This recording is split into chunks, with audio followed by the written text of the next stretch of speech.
tell you what, I'm not bad for the second day of training camp, you know. And it being the second day, yesterday went pretty good. I think we got a lot done. Um, there were too many balls on the ground. That was a thing that I wasn't crazy about, but try to get their attention on that, and hopefully we'll be better today.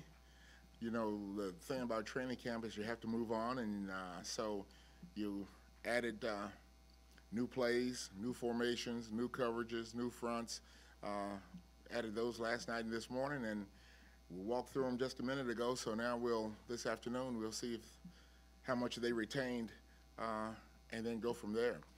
You know, with the young guys, it's always tough on those guys because they don't have much background in the system, and now it all gets thrown at them pretty quickly. And you know, we all retain at different levels, and so we have to see how that impacts them. And then I think also the stress of the situation. You know, they're trying to make the team, and here's a veteran guy who's been in the league several years, and that's the guy they're playing behind. And you know, so it's stressful for some of those guys. But you know, in time, they'll settle down, and their football abilities will show up more than the stress of thinking about what to do shows up. But overall, it's a good group of guys, and they got good attitudes about working and trying to get something done, and so we feel good about that. Another thing we feel good about is Brandon Albert showed up yesterday, and he was able to practice, and he's not too far behind, you know, with the days that he missed. So the family issue is resolved, and now he has an opportunity to move forward, and so we feel good there. Jock Reeves is still dealing with his family issue, and he's not here, and he's working to try to get here as soon as he can, like we mentioned yesterday.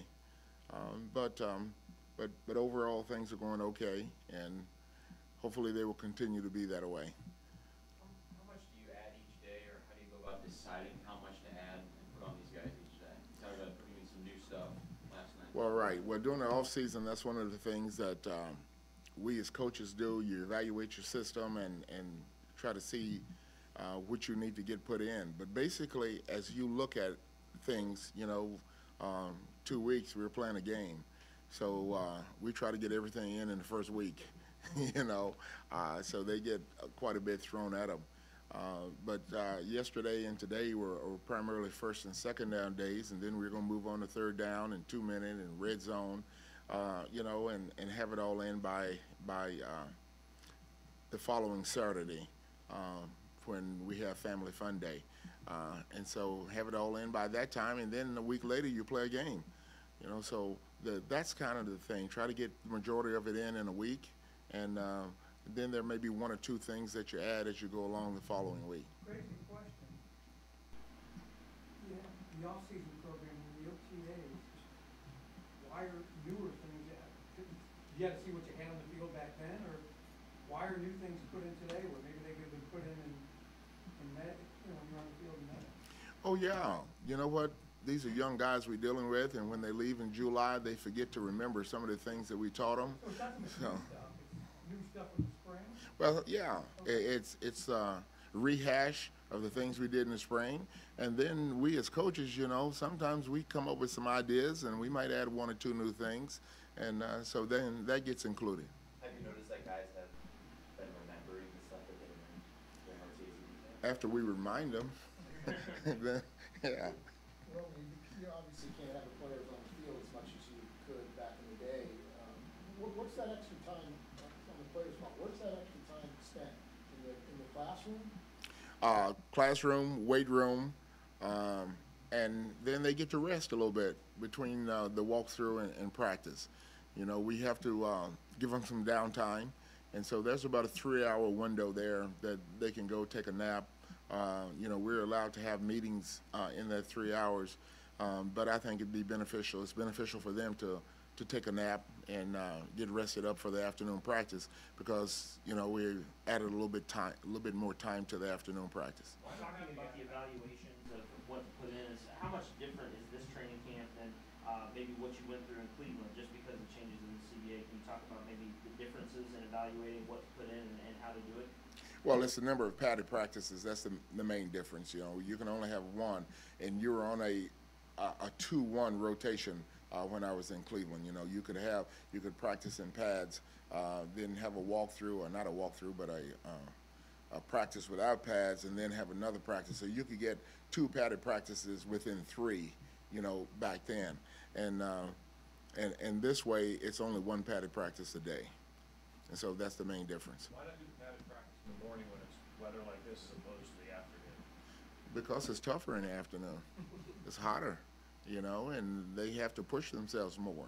Now, we have to be cognizant of the heat and how much work that they're doing and things like that, you know, and I mentioned that we might have to start giving them more breaks or more time to take the helmets off and get some of that heat, you know, away from the bodies.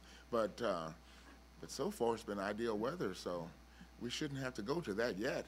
Is that a day-to-day decision where you'll just look and if it is 110 degrees on a Sunday or Monday, you might flip the schedule, or you plan to just go straight? No, what I'll do is I'll give them more breaks.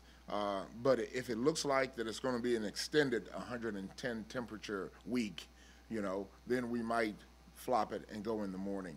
You know, but we got a lot of guys who have schedules and make schedules, and so you got to give people a little heads up about the change. The fans, particularly, because they like to come out and watch, and so I wouldn't want them coming in the afternoon, and then we've practiced in the morning, and then they're perturbed more than they already may be. Coach, I know the rules are all the same for everybody, so I know in terms of competitive balance, it might not mean that much, but talking to Marty Schottenheimer and Dick Vermeil, a couple of guys who've had some success in this league, they're like, how do you teach kids how to play football when you can't play football? You can't put on pads and really get after it. Well, it's tougher, you know, but like I said yesterday, that anytime there's a new rule change, early on, the adaptation is tough, particularly on old school guys like myself, you know, but in time, everybody gets adjusted to the new rule, and then you adjust as you need to try to get the most out of it. Well, then you've got a couple new elements in your starting lineup on the offensive line. On your list of worries, where is maybe not having enough time for them to come together? Well, it's the young guys, you know, because the young guys, they're going to be the guys who provide us depth. And, I mean, you know, we play football, and guys are going to get hurt and get nicked up, and the starter is going to be out, and the young guys are going to have to go in and play. And so getting the young guys up to speed, that's a concern, you know, because they haven't played the professional game before. And so how quickly they can adapt. And we're taking some guys who were tackles and making them guards, and some guys who played on the left side and asking them to play on the right side, you know, and that takes some time to get acclimated to. So when you say young guys, you're mainly talking about Allen and Stevenson? All those young guys. Yeah, Allen and Stevenson. In that category? Well, yes, he does, because he's a young guy as well, but he is starting, and I think in my mind that's the difference. He's going to get his reps, you know. Allen and Stevenson, they're not going to get as many reps as Hudson gets, and so, you know, we need to bring those guys along. Does Asamoah fit in that category anymore? Well, not quite as much, because, you know, he's been here a little bit longer, and he's been through practice during the week and been through a season, you know, and he's been in games, so he's not quite the same. You talked about, I think you mentioned 9 added practices before the first preseason game. I mean, do you have to give those guys, the starters I'm talking about now, more time during those 9 practices? Well, is it more important for them in those practices to get them more work? See, that's the thing that we as coaches have to juggle and have to try to figure out. How do we get the starters ready and the young guys evaluated, and the young guys we think are going to be on the team enough reps so that they can get better as well. And so, you know, we talk about it and try to figure out how are we going to split up these reps that we do get. And then also I think that ties in with the preseason game of how you're going to play the preseason game and which guys are going to get the reps in the game. You touched on this yesterday. You were talking about Tony Hugo, but how important was it to have a veteran, a guy who's been in a game, you know more or less what you're going to get from him in a game if you need him, to have a veteran at that spot, at least right now while you're trying to figure out what you have and how advanced your young guys are? Well, I think it's helpful, particularly as you evaluate the young guys and see where they will eventually end up. When you do have a veteran who's played in games, has played the left side, played the right side, I think it can helpful. It can help you. John Ball when you talked about him a little bit yesterday, during the offseason and his dedication, he was on Twitter and posting some videos of himself working out, running late at night near his high school and talking about his focus. Were you aware of any of that and the things that he was putting out in the public? And if so, did you like to see that from him as far as showing some dedication in his downtime of training and trying to be ready? No, I don't watch that stuff, you know. And whatever is out there is out there. But if he's training and he's working, I like that. And if he produces on the field, I'll like it even better. Do you get the sense that he's more comfortable? He seems, just in general, and not even on the field, but off the field too, it seems like he's more comfortable this year with his teammates, with people in here. Do you get that sense at all? Well, sure. That happens with all rookies, though. You know, he was a rookie last year, got hurt, and so the stress of trying to win a job, you know, trying to make this team, that wears on guys. But now, you know, he had a good off season. I think he feels good about where he is physically, and so it makes you relax a little bit more. Plus, you know the people you're working with because you've been in the locker room with him, you've been in the meeting rooms and gone to dinner and things like that. So that allows you to relax a little bit more. You got Toribio working with the first team, and is that simply, I mean, I realize it's July, but is that because he's the most veteran guy there? Or, I mean, we really haven't seen him on the field. Well, right. You haven't seen him on the field, and the reason was he was on IR last year. He got hurt.